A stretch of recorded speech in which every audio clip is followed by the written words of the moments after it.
নমস্কার, শুভ সন্ধ্যা। আজকে খোলা মনেতে আর একটা গল্প, আর একটা খুব নরম মনের একটা ছেলের গল্প। বনফুলের লেখা, মৃন্ময়। মৃন্ময়ের কিছুই ভালো লাগে না আজকাল। তার বয়স বেশি নয়, এই সবে ম্যাট্রিকুলেশন পরীক্ষা দিয়েছে সে। কিন্তু এরই মধ্যে সে বুঝতে পেরেছে যে ঘরের বাইরে কোথাও যেন শান্তি নেই। খাওয়া পড়ার কোনো অভাব নেই তাদের, কিন্তু বাবার মুখ সর্বদাই বিষণ্ণ। মায়ের মুখে হাসি নেই। বাবা যা মাইনে পান তাতে সংসার খরচ কোনো ক্রমে চলে। আজকাল বাড়ি ভাড়াও দিতে পারে না প্রতি মাসে। বাড়িওয়ালা প্রায়ই এসে তাগাদা দেয়। বাবা তাকে বলেছিলেন সে যদি ক্লাসে ফার্স্ট হতে পারে তাহলে তাকে একটা ভালো বাঁশি কিনে দেবেন। সে ক্লাসে ফার্স্ট হয়েছে, কিন্তু বাবা তাকে বাঁশি কিনে দেননি এখনো। মৃন্ময় বুঝতে পারছে যে তার হাতে টাকা নেই বলেই কিনে দিতে পারছেন না বাবা। টাকা থাকলে নিশ্চয়ই কিনে দিতেন। সে তার বাঁশের বাঁশিতেই গত সাজছে। তাই তার বন্ধু কমলদের নাকি আরও দুরবস্থা। কে একজন বলছিল তাদের দুবেলা খাওয়াও নাকি জুটছে না আজকাল। তার বাবার যক্ষা হয়েছে, ছুটি নিয়ে চিকিৎসা করাচ্ছেন, পুরো মাইনে পান না। মৃন্ময়ের খুব দুঃখ হয়, কিন্তু কি করবে সে? তার যদি অনেক টাকা থাকতো তাহলে নিশ্চয়ই সে কমলদের দিত। হাহা, বড় কষ্ট বেচারাদের। কিন্তু আর একটা কথাও তার সঙ্গে সঙ্গে মনে হয়, টাকা দিলেই কি কমল টাকা নিত? তাকে যদি এখন কেউ দয়া করে একটা বাঁশি কিনে দেয়, সে কি নেবে? কখনো না। কমলদের বাড়ি সে রোজই যায়। কমলের বাবাকে বাঁশি শুনিয়ে আসে। তিনি তার বাঁশি শুনতে খুব ভালোবাসেন। তবুও কিন্তু মৃন্ময়ের ভালো লাগে না। দেশের হাওয়ায় কেমন যেন একটা অশান্তির উত্তাপ সঞ্চারণ করে বেড়াচ্ছে। সংবাদপত্র তো খোলার উপায় নেই। সংবাদপত্রগুলো আজকাল দুঃসংবাদপত্র হয়ে দাঁড়িয়েছে। রাস্তার ডাস্টবিনে যেমন যত রাজ্যের ময়লা এসে জমা হয়, এই খবরের কাগজগুলোতে তেমনি জমা হয় দুনিয়ার যত দুঃসংবাদ। অথচ না পড়েও উপায় নেই। খেলার খবরগুলোর জন্যেও পড়তে হয়। খেলার মাঠেও কি যাচ্ছে তাই কাণ্ড হচ্ছে আজকাল। ভদ্রতা কি উঠে গেল দেশ থেকে? সত্যি ভারী কষ্ট হয় মৃন্ময়ের। বাঙালি বলে পরিচয় দিতে লজ্জা করে আজকাল। অথচ এই কিছুদিন আগে পর্যন্ত বাঙালির ইতিহাস কত গৌরবময়ী না ছিল। এই সেদিনই তো নেতাজি সুভাষচন্দ্রের কথা ভেবে তার সমস্ত মন স্বপ্নাচ্ছন্ন হয়ে যায়। সত্যিই কি তিনি মারা গেছেন? আর ফিরবেন না? হয়তো ফিরবেন না। ভারী কষ্ট হয়। কিন্তু মৃন্ময়ের ধারণা তিনি যদি ফিরে আসেন সব ঠিক হয়ে যাবে আবার। এই সব ঝগড়া, মারামারি, গণ্ডগোল, সব অভাব, অনটন, হাহাকার কিছু থাকে না তাহলে। সূর্য উঠলে অন্ধকার কি থাকে কখনো? সূর্য রোজ অস্ত যায়, রোজ আবার ওঠে। মহৎ লোক চলে গেলে আর ফেরে না কেন? সূর্য তো রোজ ফিরে আসে। দেশ জোড়া এই অশান্তির মধ্যে কত কাল বাস করতে হবে এমন করে? হিন্দু মুসলমানের এই ঝগড়া কি মিটবে না কোনো কালে? কুকুরের মতো চিরকাল তারা কি এমনি ঝগড়া করেই যাবে? সত্যি থামিয়ে দিতে ইচ্ছে করে।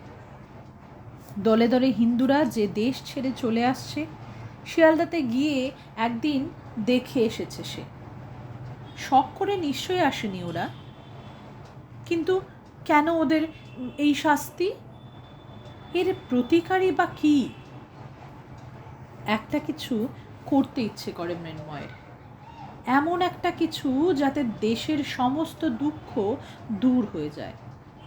রবিনসন্স ক্রুসোর গল্প পড়েছে সে।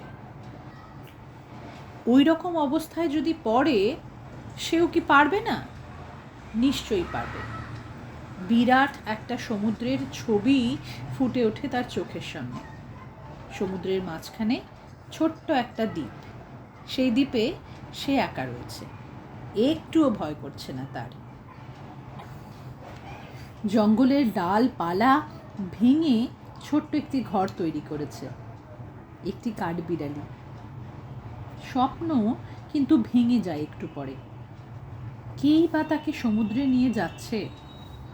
ম্যাট্রিকুলেশনটা যদি পাশ করতে পারে, পাশ অবশ্য সে করবেই, ভালোভাবেই করবে, তাহলে বাবা তাকে একটা আপিসে ঢুকিয়ে দেবেন বলেছেন। কলেজে পড়াবার সামর্থ্য তার নেই, সমুদ্র যাত্রা করা অদৃষ্টেই নেই। পালিয়ে গিয়ে অনেকে জাহাজের খালাসি হয়ে সমুদ্র দেখে এসেছে, অনেক দুঃসাহসিক কাজও করেছে, কিন্তু মা বাবা মন্টুমণিকে ছেড়ে তার পালিয়ে যেতে ইচ্ছে করে না। তবে এটা জানে যে দরকার হলে সে রবিনসন্স ক্রুশো হতে পারবে। শুধু রবিনসন্স ক্রুশো কেন, রানা প্রতাপ সিং, যতীন দাস, নেতাজি সব হতে পারে সে। যদি কোনো দিন সে সুযোগ পায়, সে দেখিয়ে দেবে সকলকে যে বাঙালি এখনও অসাধ্য সাধন করতে পারে। ভাবতে ভাবতে তার সমস্ত মন আবেগে পূর্ণ হয়ে ওঠে। মনে হয় সে পারবে, পারবে, ঠিক পারতেই হবে, করতেই হবে কিছু একটা। কিন্তু সুযোগই পাচ্ছে না কিছু করবার। ঘরে বাইরে কেবল গ্লানি, গ্লানি আর গ্লানি। পরনিন্দা, পরচর্চা, পরশ্রী কাতরতা আর গভর্নমেন্টকে গালাগাল, এই হয়েছে এখন সকলের আলোচনার বিষয়। একটুও ভালো লাগে না মৃন্ময়ের। তার কেবলই মনে হয়, আহা, যদি একটা সুযোগ পেতাম, দেখিয়ে দিতাম সকলকে কি করে দেশের কাজ করতে হয়। হঠাৎ একদিন সুযোগ পেয়ে গেল সে। রাস্তা দিয়ে আসছিল, হঠাৎ দেখতে পেলে তার সমবয়সী একটি ছেলে ফুটপাতের একধারে চুপ করে দাঁড়িয়ে আছে। পরনে ছেঁড়া ময়লা কাপড়, গায়ে জামা নেই, মাথার চুল উস্কো খুস্কো, হাতে বড় বড় নখ। দেখলে মনে হয় ভিখারি, কিন্তু ভিক্ষা করছে না তো। চুপ করে দাঁড়িয়ে আছে শুধু একধারে, কি করুণ দৃষ্টি চোখে। নিশ্চয়ই কিছু হয়েছে বেচারার। মৃন্ময় এগিয়ে গেল। কোথায় বাড়ি তোমার ভাই? আগে পূর্ববঙ্গে। নিমিষের মধ্যে মৃন্ময়ের মনে হলো, উদ্বাস্তু নয় তো? তোমার বাবা মা কোথায়? বাপ মা ভাই বুইন কেউ নাই, সব কাইটটা ফেলছে বলেই কেঁদে ফেললে ছেলেটি। ঝরঝর করে চোখ দিয়ে জল পড়তে লাগলো তার। চলো, ওই পার্কে বসবে, চলো।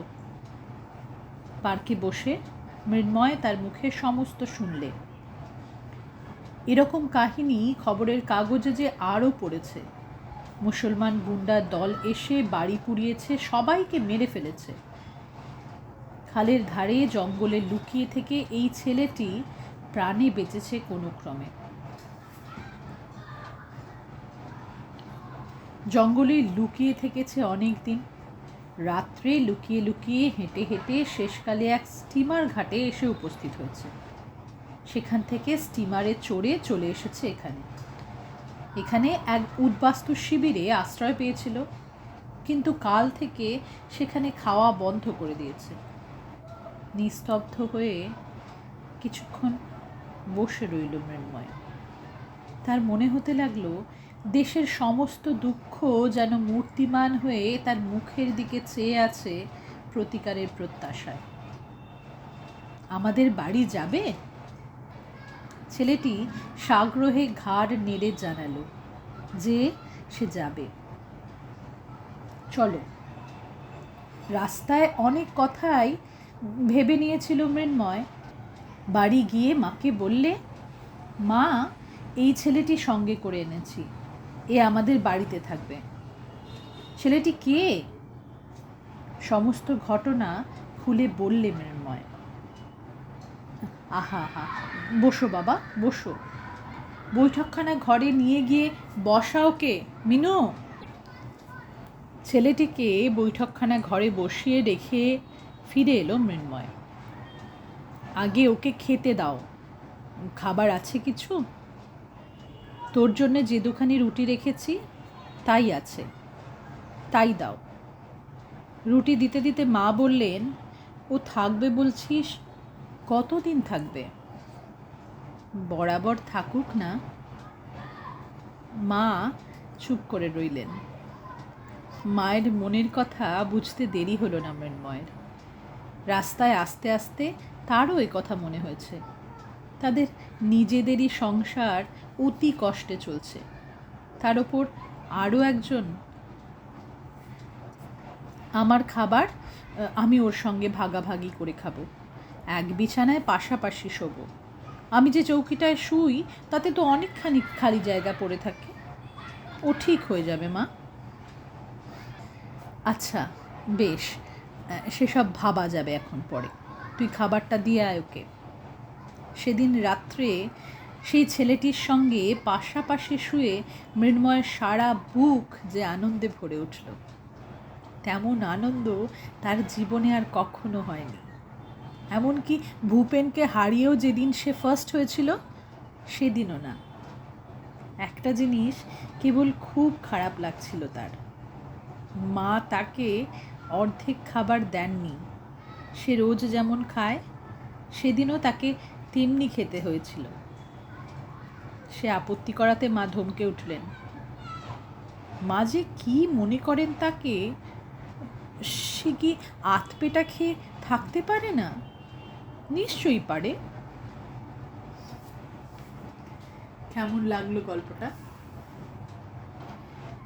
নেতাজি, বাংলার পার্টিশন, সেই সময়টা একটা উত্তাল, একটা খুব অস্থির সময়।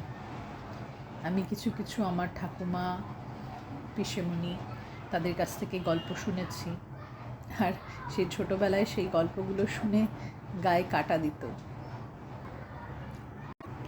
যাই হোক, আমরা সেই অবস্থার অংশীদার ছিলাম না বলে হয়তো ওদের মতো করে সেই সময়ের সেই টানাপোড়েনগুলো অনুভবও করতে পারবো না। আমরা দূর থেকে শুধু সেই সময়টাকে ফিল করতে পারি। যাই হোক, সেই সময় আমাদের বাংলার অন্য প্রান্তে, অন্য পার্টে মৃন্ময় এবং তার মায়ের মতো কিছু সহৃদয় লোকজন ছিল বলেই ওপার বাংলার অনেকগুলো মানুষ আজও বেঁচে আছে। যাই হোক, সবাই ভালো থাকুন, সকলকে ভালো রাখুন। গল্পটা ভালো লাগলে নিজের প্রিয়জনদের সঙ্গে শেয়ার করুন, লাইক আর কমেন্ট করুন। ভালো থাকুন সকলে। ধন্যবাদ। শুভরাত্রি।